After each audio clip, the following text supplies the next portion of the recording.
चली। सुना भोले दानी बुझा परेशानी पगली मोर छोड़ा दिल कई साथ जी। सुना भोले दानी बुझा परेशानी पगली मोर छोड़ा दिल कई साथ जी।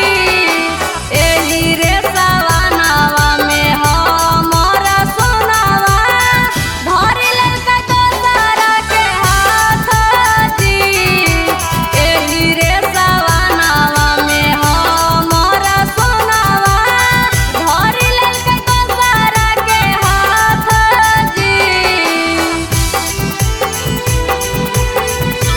भोले दानी बुझा परेशानी पगली मोर छोड़ा दिल कई साथ जी।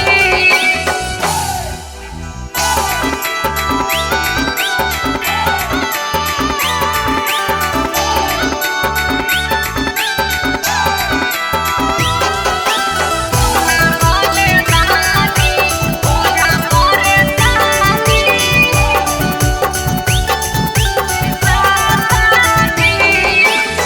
कैसे के अइयो बाबा ढारे हम जलावाजी तोड़ लेल कोई पगली बाबा हमरे से दिलावाजी। कैसे के अइयो बाबा ढारे हम जलावाजी तोड़ लेल कोई पगली बाबा हमरे से दिलावाजी। कि एको दिन नहीं रहो हली अइए बाबा कैले बिना पगली से बात जी। एही रे सवानावा में हमारा सोनावा धरी ललकै दोसरा के हाथ जी। भोले दानी बुझा परेशानी पगली मोर छोड़ा दिल कई साथ जी।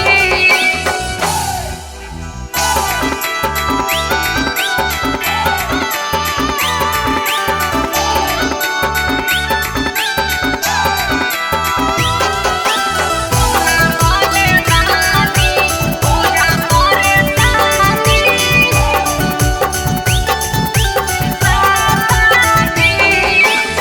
हमरा से लेलकै बाबा मुहावा मोड़ा जी लाके उ रोडवा में छौड़ी देलकै छोड़ा जी।